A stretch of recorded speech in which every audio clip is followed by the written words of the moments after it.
Thanks very much, Lindsay. Jim Connaughton wants your resume, by the way. This is a great series of 4 presentations that put some ideas out there, some of which we heard, but some of which were new to me and challenged us, I think, all. We all need to think across disciplines and across institutions, but we heard this broader challenge of sustainability from Jim. We heard the challenges of even an enlightened university leader trying to make all of this happen. And we heard from Shirley the admonition, don't forget the people who have the least ability to compensate for the changes not only of climate change, but other challenges we have in our society. And then Lindsay gave us this uplifting personal experience and view. They gave me anyway, some hope for the future if we have leaders like this. So if you have any questions or comments now, we have a few minutes.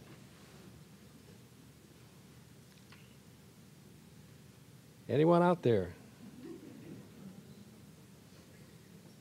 Yes. What next? I mean, for Made Clear? Well, we'll get to that next.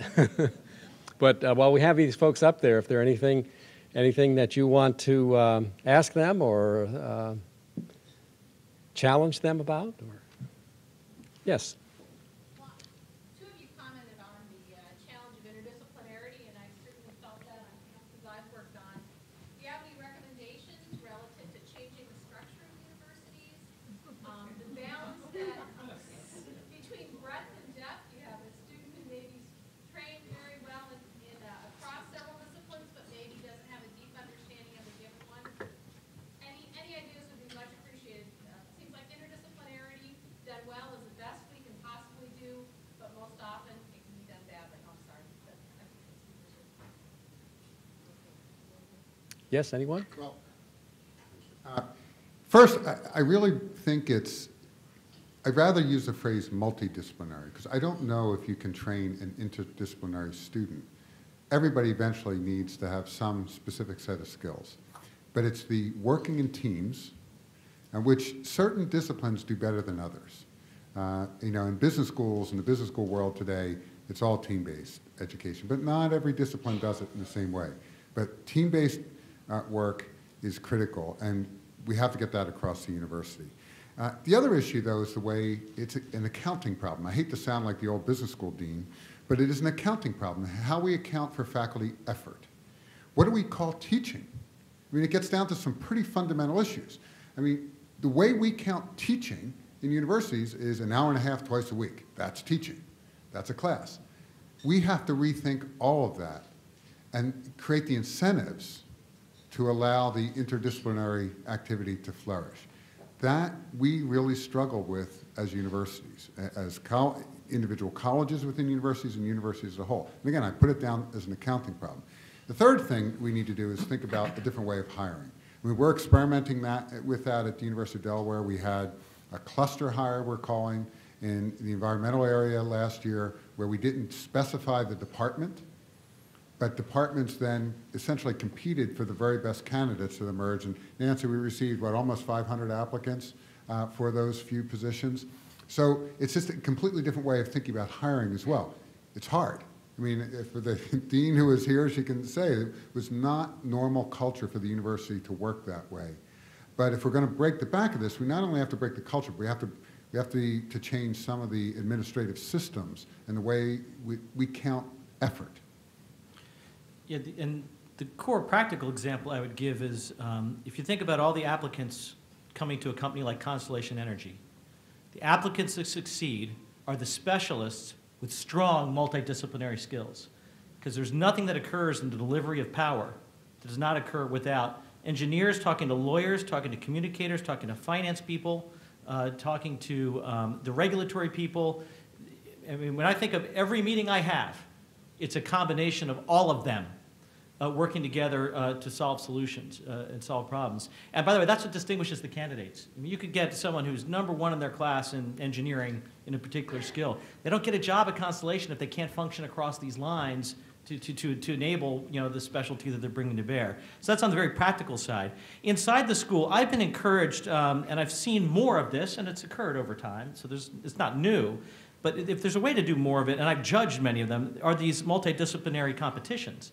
My son is doing engineering. I'm proud of that. I'm a lawyer. He just did a contest last year as a freshman where he was on a team with a business student, with a law student, with someone from the communications group, and someone from one of the environmental science people. They were doing low-cost housing in developing countries, and required all of them to pull this together and to come up with a business plan for how to make it work. Mm-hmm.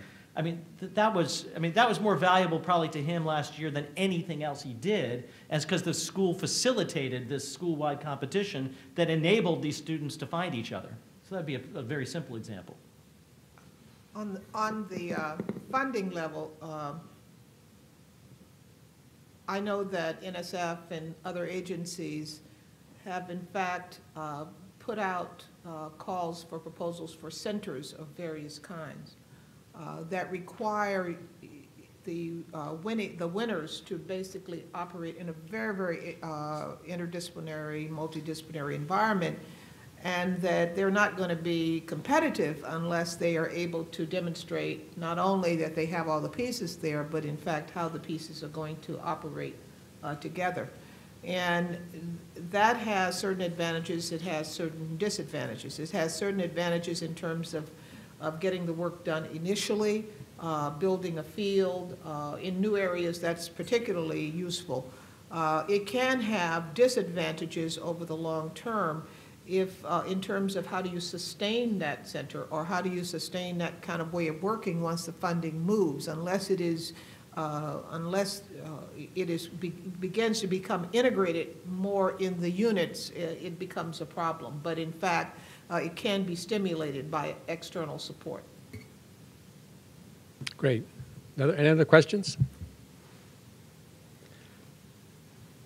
Don't see anyone rising to the occasion. Jim, when you spoke, one of the things that actually kind of surprised me was your assertion that basically we know the technologies that we need to address this issue and to reduce our fossil fuel consumptions, or at least the emissions of greenhouse gases towards a more sustainable energy future, are there. And I don't know whether you were saying this for shock value or really believed it, but what about the challenges ahead of dealing with energy storage devices, more efficient batteries, any number of issues that seem to be technological obstacles towards the kinds of efficiencies that we need? Yeah, so, and I was intentionally provocative, but quite adamant about the truth of what I was saying. Again, I work for a company that the first quarter of next year will be 87% clean by the president's definition, which is, output that's lower than 50% greenhouse gas. And we did it in a competitive market with the innovation that economists brought to the power sector by allowing, there are 17 states in America that allow competition for electricity supply. As a result, big, old, inefficient coal plants don't cut it. So forget about air pollution control and forget about carbon cap and trade. Just a really old coal plant can't bid effectively into that market because it's inefficient. So why did we see faster cleanup in the Northeast of our power plants? It actually wasn't driven by environmental policy. It was driven by electricity policy, by economic policy. So there are these disruptive things that can occur just in policy that make a difference. And then the same is true in technology. So as I said, we have now proven that nuclear energy can produce a heck of a lot of power with a very small environmental footprint. Now, are there issues associated with managing nuclear power? Of course there are, but there are with every power source. Have we proven that that can be done very effectively with little or no impact on human beings? We have done that too, and so we tend to not want to take advantage of our own success. The same occurs in policy land. I mean, if I asked any of you, this is a sort of policy literacy. There's innumeracy and there's policy illiteracy. As it happens, the U.S. Congress, with Democratic and Republican presidents, including the one I worked for, has collectively created a series of national mandates and tens of billions of dollars of incentives that add up to 10 billion tons of avoided greenhouse gases. Now, if you asked anyone on the street today, are we doing anything about climate change, you always hear, we're not doing anything about climate change. Well, it's just not true. I mean, there are tens of billions of dollars, actually we're on our way to over $100 billion of incentives, and then these massive mandates that were bipartisan. We don't talk about them because everyone agreed. But success breeds success, and this is a dialogue that becomes important in the social sciences.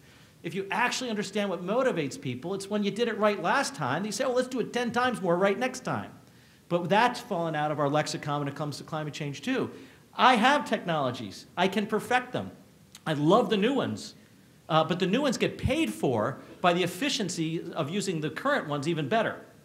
But if I've got economic, so for me, the most important thing sustainable, and I'll end on this point, the most important thing America can do for its next set of steps on sustainability is to get economic growth again.